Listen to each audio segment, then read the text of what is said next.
धनबाद में भरत भूषण तिवारी के एनकाउंटर के विरोध में ब्राह्मण समाज और स्वर्ण समाज के लोगों ने गुरुवार की शाम कैंडल मार्च निकालकर विरोध जताया। रणधीर वर्मा चौक से निकाले गए इस मार्च में शामिल लोगों ने घटना की निष्पक्ष जांच की मांग की और दोषी पुलिसकर्मी पर कार्रवाई की मांग उठाई। हाथों में मोमबत्तियां लेकर पहुंचे लोगों ने भरत भूषण तिवारी अमर रहे के नारे लगाए और रणधीर वर्मा चौक पर उन्हें श्रद्धांजलि अर्पित की। प्रदर्शनकारियों का कहना है कि पूरे मामले की निष्पक्ष जांच होनी चाहिए और दोषियों के खिलाफ सख्त कार्रवाई की जानी चाहिए।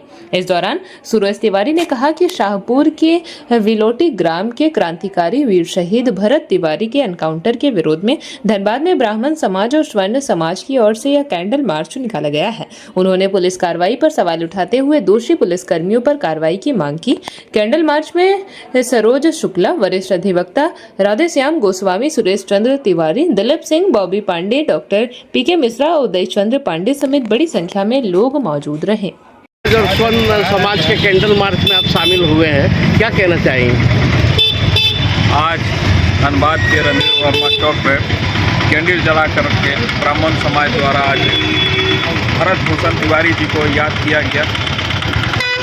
वो एक युवा होकर के जिस तरह से अपने गांव के, अपने क्षेत्र की आवाज़ बुलंद किए हैं, ये हमारे देश के लिए गौरव की बात है।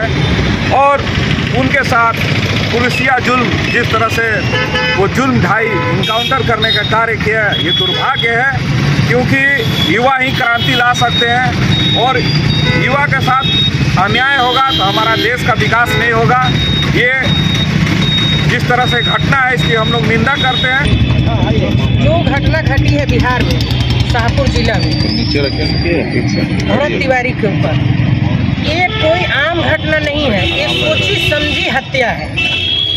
समझे, उस उभरता हुआ चेहरा का हत्या है जो समाज के प्रति अपना आवाज को उठा रहा है। सभी पूरे समाज को लेकर के चलने वाला लड़का था, युवा लड़का की हत्या हुई है। जानबूझ करके वहाँ का प्रशासन पूरा षड्यंत्र के साथ, और उसकी हत्या का मतलब प्लानिंग कम से कम 3 महीना 6 महीना पहले से हो रहा था। उनकी माँ का अभी बयान आया है कि लगातार उसके ऊपर हत्या का प्लानिंग बनाया हुआ था, जो सोच समझ करके उस लड़का को, उस युवा को हत्या किया गया जो सिलेंडर बोल चुका था।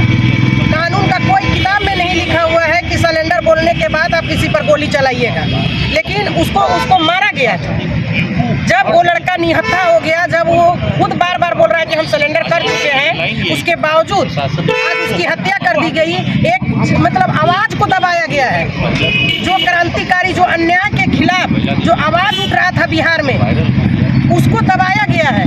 और इसको दबाने के लिए पूरी तरह से षड्यंत्र करके प्रशासन मिल करके और इसको मारा गया है। जो टिप्पणी पूरे देश में लगातार आ रहा है, भरत तिवारी को एक साधारण व्यक्ति का हत्या नहीं किया गया। भरत तिवारी एक व्यवस्था का प्रश्न था। भरत तिवारी एक ऐसा व्यक्तित्व था जिन्होंने बताया कि वो सभी समाज के लोगों के लिए बना था। भरत तिवारी का जब से होश संभाला था तब से वो सामाजिक कार्यों में लिप्त था। भरत तिवारी त्रस्त था, वीडियो ऑफिस से त्रस्त था, CO ऑफिस से त्रस्त था, जिला प्रशासन से त्रस्त था, DCSP से त्रस्त था। लोगों को समस्याओं को लेकर के जाते थे। सरकार के जो वो लोग योजना आम जनता के लिए चलाते थे, उसको लेकर के जाते थे। चाहे वो समस्या हो, सड़क का समस्या हो, पानी का समस्या हो, तालाब बनाने का समस्या हो, कोई कटाव का समस्या हो, सारे चीज़ों को लेकर जब सरकार घोषणा करती थी, उसको पालन कराने के लिए संबंधित पदाधिकारियों के कार्यालय में जाते थे, उनको दिलाने का काम करते थे। उनके पास किसी जाति का, धर्म का भेदभाव नहीं था। वो दलित के, OBC, बैकवर्ड, फॉरवर्ड, उसको नहीं देखते थे। उसने मानवता कूट कर भरा था, लोगों के कल्याण का काम करता था। उसके साथ ये जघन्य अपराध किया गया है। हम लोग ये मान करके चल रहे हैं कि कानून में राइट ऑफ लिबर्टी, सबको अधिकार दिया है, स्वतंत्रता का अधिकार दिया गया है, अपने कार्यों को करने का अधिकार दिया गया है। वो इतना त्रस्त हो गए थे समाज में। और ये भरत तिवारी का सिर्फ आरा का वही का घटना नहीं है, पूरे भारत में, पूरे राज्य में, पूरे जिला में इस तरह का अव्यवस्था व्याप्त है। और ये उन्होंने अपने प्राणों की आहुति देकर निश्चित रूप से समाज के लोगों को भी गौरवान्वित किया है। JP भारत लाइव, भारत की बात JP के साथ। वीडियो को लाइक करें, शेयर करें और चैनल को सब्सक्राइब करें।